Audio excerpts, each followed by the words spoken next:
So hi everyone and welcome to my channel. तो आज का जो हमारा टॉपिक है वो है म्यूटेशन पे। तो इससे प्रीवियस लेक्चर में मैंने आपको इंट्रोडक्शन बताया था कि म्यूटेशन क्या होता है। जब डीएनए सीक्वेंस में कुछ चेंज आ जाती हैं तो उसकी वजह से म्यूटेशन होता है।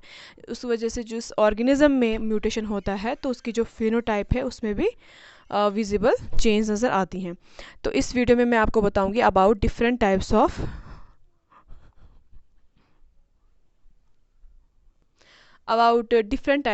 म्यूटेशन के बारे में। तो सबसे पहले हम देखते हैं पॉइंट म्यूटेशन क्या होता है। असली जो हमारा आज का टॉपिक है वो है point mutation. Point mutation point mutation का मतलब है कि ये मान लो डीएनए की सीक्वेंस है। डीएनए कैसे होता है? ऐसे जब हम डीएनए का स्ट्रक्चर पढ़ेंगे तो तब मैं आपको एक्सप्लेन करूंगी डीएनए का स्ट्रक्चर क्या है, उसके अंदर न्यूक्लियोटाइड्स कैसे होते हैं, क्या होता है, बेस वगैरह क्या होते हैं। तो अभी के लिए आप याद रख दो कि ये डीएनए स्ट्रक्चर है। इसमें हमने ये वाला पार्ट लिया, ये वाला सेगमेंट जिसमें म्यूटेशन हो रहा है, पॉइंट म्यूटेशन हो रहा है। तो ये हमने सीक्वेंस ली। अब क्या होगा, मैंने आपको बताया पॉइंट म्यूटेशन में क्या होता है कि एक बेस जो है वो म्यूटेट होता है, एक न्यूक्लियोटाइड म्यूटेट होता है। फॉर एग्जाम्पल यहाँ पे ये वाला बेस म्यूटेट हो गया। साइटोसिन की बदले क्या है यहाँ पे? थाइमिन। ठीक है, only one base is involved. तो अब क्या होगा, चलो ये तो बन गया, यहाँ से ये इस फॉर्म में आ गया। अब नेक्स्ट क्या, डीएनए जब डीएनए का रेप्लिकेशन होता है तो उसके बाद क्या होता है, उसका ट्रांसक्रिप्शन होता है। मतलब डीएनए से क्या बनता है? एमआरएनए। जो डीएनए के पास इंफॉर्मेशन है वो फर्दर किसके पास चली जाती है? एमआरएनए के पास। ठीक है, ओके। तो अब जो है ये एमआरएनए की स्ट्रैंड बनाएगा। लेकिन आरएनए में और डीएनए में एक फ़र्क है, मतलब फ़र्क बहुत है, लेकिन एक जो मेजर फ़र्क है, एक तो ये कि आरएनए जो है वो लीनियर है, ये डबल हेलिकल स्ट्रक्चर है। और एक फ़र्क ये है कि जो डीएनए में है, डीएनए में थाइमिन होता है, लेकिन आरएनए में क्या होता है? आरएनए में यूरेसिल होता है। बाकी जो तीन बेसिस है, जिस साइटोसिन, एडेनिन, गुआनिन जो है वो आरएनए में भी होगा, लेकिन डीएनए में जो थाइमिन है आरएनए में उसके बदले क्या होता है? यूरेसिल होता है। ठीक है, अब आप देख लो यहाँ पे म्यूटेशन हो गई, यहाँ तक ठीक है कि डीएनए में म्यूटेशन हो गई, यहाँ पे साइटोसिन के बदले थाइमिन बन गया। लेकिन इसके बाद क्या, इसके बाद इसको आरएनए बनाना है, एमआरएनए बनाना है। जब ये एमआरएनए बनाएगा तो उस टाइम क्या होगा? उस टाइम थाइमिन तो नहीं होगा, उस टाइम क्या आएगा? उस टाइम इसके बदले आएगा यूरेसिल आएगा। तो सेम ये सीक्वेंस चलेगी। ये तो जिसमें म्यूटेशन हो रहा है, एक पॉइंट म्यूटेशन हो रहा है, यहाँ पे क्या बनेगा? यूएजी। अब ये यूएजी बन गया। इस यूएजी की कुछ सिग्निफिकेंस है। ये यूएजी है, ये स्टॉप कोडॉन है। दैट मीन्स स्टॉप कोडॉन का मतलब होता है जब डीएनए से एमआरएनए बनता है तो जब स्टॉप कोडॉन आ जाते हैं, दैट मीन्स वो सेल को सिग्नल देता है कि बस यहाँ पे आपको रोकना है, यहाँ पे आपको एमआरएनए की सिंथेसिस आपको स्टॉप करनी है, फुल स्टॉप करनी है। तो वहाँ से जो है एमआरएनए का स्ट्रैंड जो है वो कट ऑफ हो जाता है। फिर फर्दर डीएनए से आरएनए, आरएनए से क्या बनता है? प्रोटीन्स। फिर फर्दर वो प्रोटीन्स बनाता है। ये है सेंट्रल डोगमा, इस तरह से होता है ना।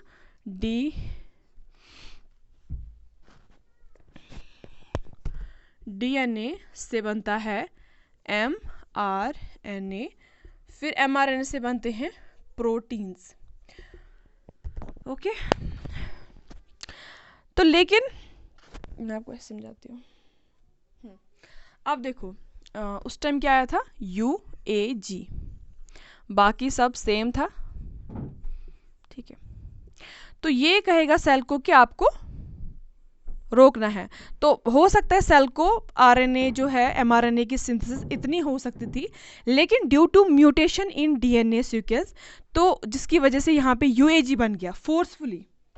ठीक है, फोर्सफुली ये क्या बन गया? यूएजी, जो कि एक स्टॉप कोडॉन है। This is stop codon. Cell में स्टॉप कोडॉन तीन है, यूएजी, यूएए एंड यूजीए। अगर इस सीक्वेंस में कहीं पे सेल को ये नज़र आए यूएजी, यूएए, यूजीए, वो सेल उसी टाइम जो है अपनी सिंथेसिस रोक लेता है, तभी इनका नाम स्टॉप कोडान्स पड़ा है।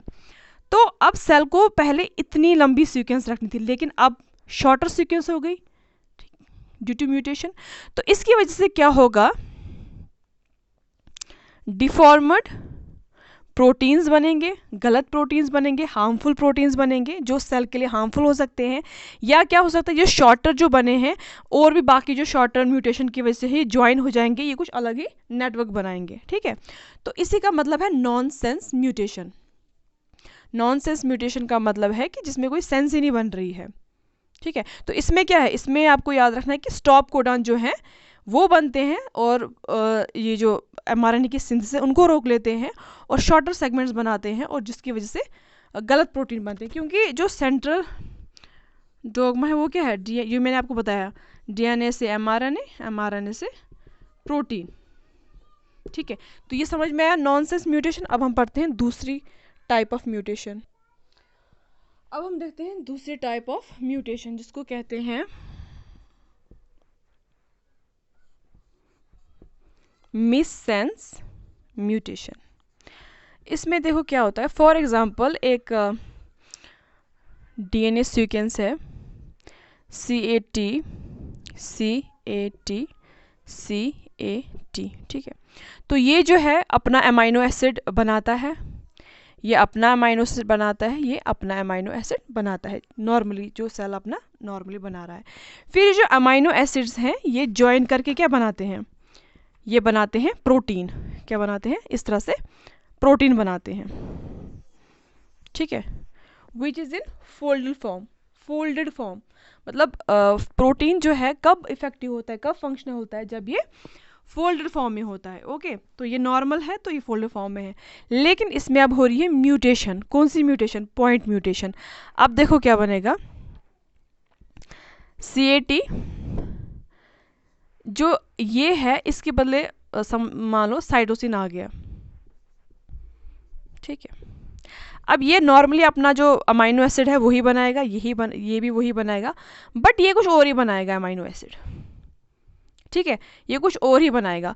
तो जब ये ज्वाइन हो जाएंगे, तो ये नॉन फंक्शनल होंगे, तो ये इस तरह का कुछ स्ट्रक्चर बनाएंगे which is not in folded form. Folded form में नहीं है, दैट मीन्स कि ये फंक्शनल नहीं है। ठीक है, ये फंक्शनल नहीं है, this is in deformed state, non functional. ठीक है, डिग्रेडेड फॉर्म, ये डिग्रेड खत्म हो जाएगा। ठीक है, डिग्रेड हो जाएगा। तो नॉर्मली जिस सेल को एक प्रोटीन बनाना था, क्योंकि सेल की रिक्वायरमेंट थी कि एक पर्टिकुलर प्रोटीन बनाना, उसके लिए एक पर्टिकुलर सीक्वेंस था। ठीक है, मान लो हमारे पास एक रूल्स हैं, हमारे पास कुछ रेगुलेशंस हैं, उनको हम फॉलो कर रहे हैं, उनको पढ़ के ही हम आगे काम अपना करते हैं। वैसे ही सेल के पास भी एक कॉपी है in the form of these sequences. In codes को ये रीड करके फर्दर जो है आगे इनको सिग्नल देता है कि हाँ जी इस तरह से आप RNA बनाओ, इस तरह से आप प्रोटीन्स बनाओ।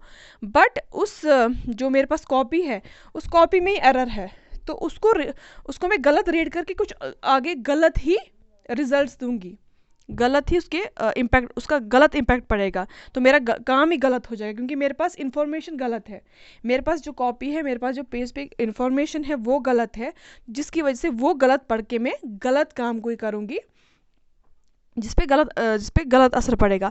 तो सेम सेल भी यही करता है, सेल के पास एक गलत एक रीडिंग है, गलत एक सीक्वेंस है जिसको वो रीड करके गलत mRNA बना रहा है, और वो mRNA फर्दर गलत प्रोटीन बना रहा है।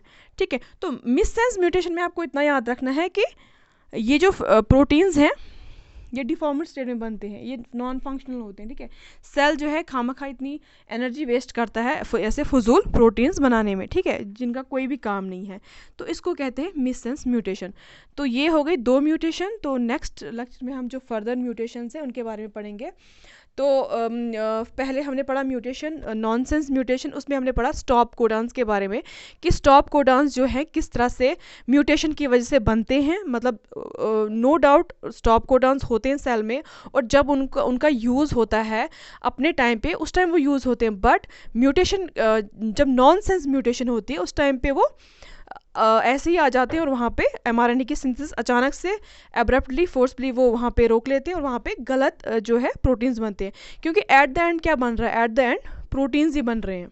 ठीक है, एट द एंड प्रोटीन्स का ही काम है। अगर प्रोटीन ही गलत, क्योंकि सेल का जो स्ट्रक्चर है वो क्या है, वो ज़्यादातर प्रोटीन्स का ही है, तो प्रोटीन्स गलत काम कर रहे हैं तो दैट मीन्स सेल में म्यूटेशन हो रहा है, सेल गड़बड़ कर रहा है। तो हो गया नॉनसेंस। फिर मिस सेंस में हमने पढ़ा था किस तरह से जो है ये इस तरह के नॉन फंक्शनल प्रोटीन्स बनाता है। ठीक है, तो बाकी जो नेक्स्ट लेक्चर होगा उसमें हम बाकी जो म्यूटेशनल टाइप्स हैं उसके बारे में पढ़ेंगे। So thanks.